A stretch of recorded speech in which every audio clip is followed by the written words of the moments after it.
క్రీస్తునందు ప్రియమైన వారలారా, నేటి పరిశుద్ధ దినపు దేవుని సందేశం మత్తయి సువార్త 5వ అధ్యాయము 1 నుండి 12 వచనాలు. మత్తయి సువార్త 5వ అధ్యాయము 1 నుండి 12 వచనములు. ఆయన జనసమూహములను చూచి కొండ ఎక్కి కూర్చుండగా ఆయన శిష్యులు ఆయన వద్దకు వచ్చిరి. అప్పుడు ఆయన నోరు తెరిచి ఇలాగు బోధింపసాగెను. ఆత్మ విషయమై దీనులైన వారు ధన్యులు, పరలోక రాజ్యము వారిది. దుఃఖపడు వారు ధన్యులు, వారు ఓదార్చబడుదురు. సాత్వికులు ధన్యులు, వారు భూలోకమును స్వతంత్రించుకొందురు. నీతి కొరకు ఆకలి దప్పులు గలవారు ధన్యులు, వారు తృప్తిపరచబడుదురు. కనికరం గలవారు ధన్యులు, వారు కనికరం పొందుదురు. హృదయశుద్ధి గలవారు ధన్యులు, వారు దేవుని చూచెదరు.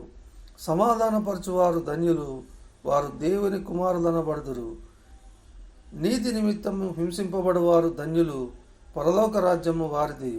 నా నిమిత్తము జనులు మిమ్మును నిందించి హింసించి మీ మీద అబద్ధముగా చెడ్డ మాటలెల్లా పలుకున్నప్పుడు మీరు ధన్యులు. సంతోషించి ఆనందించుడి, పరలోకము మందు మీ ఫలము అధికమగును. ఇలాగు వారు మీకు పూర్వమందుండిన ప్రవక్తలను హింసించిరి. దేవుడి మాటలను మన వెనుకడిలో దీవించునుగాక. చిన్న ప్రార్థన చేసుకుందాం. ప్రేమైన దేవా, మాకెంతో ఆత్మీయ సత్యాలను బయలుపరచ మీరు గొప్ప విషయాలను ఇందులో ఇమిడ్చి ఉన్నారు. వాటిని వివరించి చెప్పుటకు నేను ఎంతటి వాడను ప్రభా. నన్ను కనికరించి మీ సెలవుచాటును మరుగు చేసి ఈ సందేశాన్ని మీరు వినిపించవల్లని మా ప్రభును రక్షకుడైన యేసుక్రీస్తు వారి దివ్యనామముననే బ్రతిమలాడి ప్రార్థించి వేడుకొంచున్నాం తండ్రి, ఆమెన్. ప్రియమైన దేవుని బిడ్డలారా, ఈ యొక్క వాక్యమందు చాలా లోతైన ఆత్మీయ సందేశాలు మనము తెలుసుకొనుచున్నాం. ఇక్కడ 3వ అధ్యాయం వచనం నందు ఆత్మ విషయమై దీనులైన వారు ధన్యులు, పరలోక రాజ్యం వారిది. ఈ వాక్యపు అర్థం ఏమిటంటే, మన ఆత్మలో దీనత్వమును కలిగి ఉండుట దేవుడు పరలోక వారసులుగా చేయనటువంటి ఒక గొప్ప విషయాన్ని ఇక్కడ బయలుపరిచి ఉన్నాడు. తర్వాత దుఃఖపడు వారు ధన్యులు, వారు ఓదార్చబడుదురు. ఈ దుఃఖము, ఆత్మ విషయమే దీనత్వము, తర్వాత దుఃఖము, ఇవన్నీ కూడా తగ్గింపు స్వభావాన్ని సూచించినటువంటివే. ఈ దుఃఖము ఈలోక సంబంధమైన వాటిని బట్టి కాక మనము నీతి కొరకు, లేకపోతే ఒక మంచి ఉద్దేశం కొరకు ఈ దుఃఖపడుట పడినప్పుడు తప్పకుండా మనము కనికరం పొంది ఓదార్చబడదామని వాక్యం సెలవిస్తుంది. తర్వాత 5వ వచనం నందు సాత్వికులు ధన్యులు. ఈ యొక్క నోటితో మనం ఎన్నో దుర్భాషలు, మంచి వచనాన్నే మాట్లాడుతూ చెడు ఒక భాషను కూడా ప్రయోగిస్తూ ఉంటాం. కాబట్టి ఇటువంటిది లేకుండా చూసుకోవడం ఎంతో భక్తులకు ఆవశ్యకమై ఉన్నది. ఆ విధంగా చేసినట్లయితే వారు భూలోకమును స్వతంత్రించుకొందరు. భూలోకంలో మరి చాలా ఎవరు కూడా వారిని ఇబ్బంది పరచలేనటువంటి మంచి స్థితిలో వారు ఉంటూ దేవుని కనికరం పొందువారై ఉన్నారని. అంటే ఈ లోకంలో ఉంటూ పరలోక రాజ్యం కాదని కాదు, పరలోక రాజ్యంలో కూడా వాళ్ళు దానికి తగ్గట్టుగా మరి బహుమానం పొందుతారని వాక్యము సందేశం నాకు స్ఫురిస్తూ ఉన్నది. ఇక్కడ 6వ వచనం నందు నీతి కొరకు ఆకలి దప్పులు గలవారు ధన్యులు.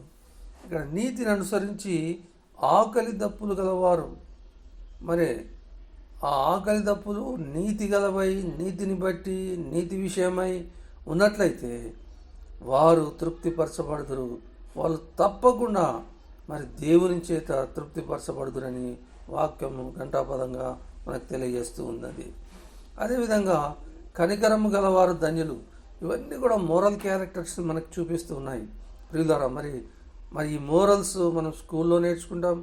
మరి సమాజంలో మంచి బాధ్యతలు కలిగిన వారు ఒక ఉన్నత స్థాయికి వెళ్ళాలంటే ఇలాంటివన్నీ కలిగి ఉండాలని మనకు బాల శిక్ష వంటి ఒక చిన్న పంచి నేర్చుకోదగ్గవి. అయితే ఇక్కడ ఏమంటున్నారంటే, దేవాది దేవుడు అయినటువంటి పరలోకం నుంచి భూమికి తెంచినటువంటి నరావతారి అయినటువంటి దేవుడు ఈ యొక్క వాక్యాలను మనకు తెలియజేస్తున్నాడు. ఇవి పరలోక సంబంధమైనవని. కాబట్టి కనికరం గలవారు ధన్యులు, వారు కనికరం పొందుదురు. మరి కనికరంను గలవాడివై ఉన్నావా? నీ పైన ఉన్నవారి వలన నువ్వు కనికరం పొందేదవని ప్రభు ఈ సమయమందు తెలియజేస్తున్నాడు. అదేవిధంగా 8వ వచనం నందు హృదయ శుద్ధి గలవారు ధన్యులు, వారు దేవుని చూచెదరు. హృదయ శుద్ధి నీకు కలిగి ఉన్నట్లయితే దేవుని చూచెదరని వాక్యము మరి స్పష్టంగా ఇక్కడ తెలియజేస్తుంది. అయితే మనం అనుకోవచ్చు, మరి దేవుణ్ణి ఎవరు కూడా చూడలేదు కదా, వాక్యం ఎందుకు ఈ విధంగా మనం తప్పుదారి పట్టిస్తుందంటే అది కాదు ప్రియులారా. నిజంగా హృదయశుద్ధి గలవారు మరి ఈ యొక్క కళ్ళతో చూడలేరు, కానీ ఆత్మీయ నేత్రములతో తప్పకుండా దేవుణ్ణి అనుభవించే గలరని వాక్యము తెలియజేస్తూ ఉన్నది.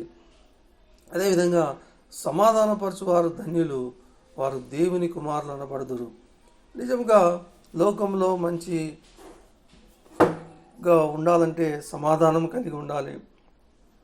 అప్పుడు మన శరీరమునకు ఆరోగ్యమును, మనసుకు నెమ్మది ఉంటుంది.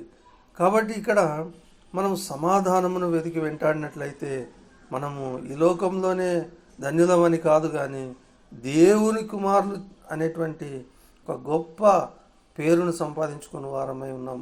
మరి దేవుని మనవాడైతే మనకేం కొదవ ఉంది ఏమండి? కాబట్టి ఆ విధంగా దేవుని కుమారులు అనబడతారని వాక్యం సెలవిస్తుంది. అంతేకాకుండా నీతి నిమిత్తమై హింసింపబడువారు ధన్యులు, పరలోక రాజ్యం వారిది. ఇది చాలా ముఖ్యమైనది. నువ్వు నీతి నిమిత్తమై హింసింపబడితివా, తప్పకుండా నువ్వు పరలోక రాజ్యమందు నువ్వు నేను వారసులమగుదుమని వాక్యము మత్తయి సువార్త 5వ అధ్యాయం 10వ వచనము ఘంటాపదంగా మనకు తెలియజేస్తూ ఉన్నది. మరి నా నిమిత్తమై జనులు మిమ్మల్ని నిందించి హింసించి మీ మీద అబద్ధముగా చెడ్డ మాటలెల్లా పలుకున్నప్పుడు మీరు ధన్యులు, సంతోషించి ఆనందించుడి, పరలోకమందు మీ ఫలము అధికమగును. ఇలాగూ వారు మీకు పూర్వమందుండిన ప్రవక్తలను హింసించిరి.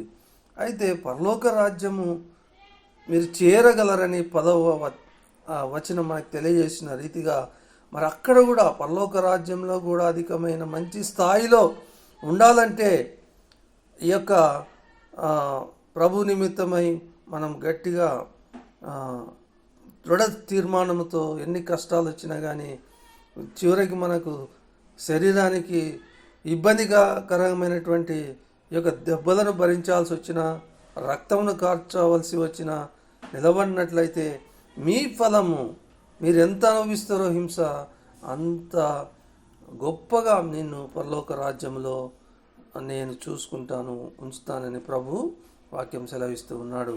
దేవుడి మాటలను మన వినికిడిలో దీవించును గాక.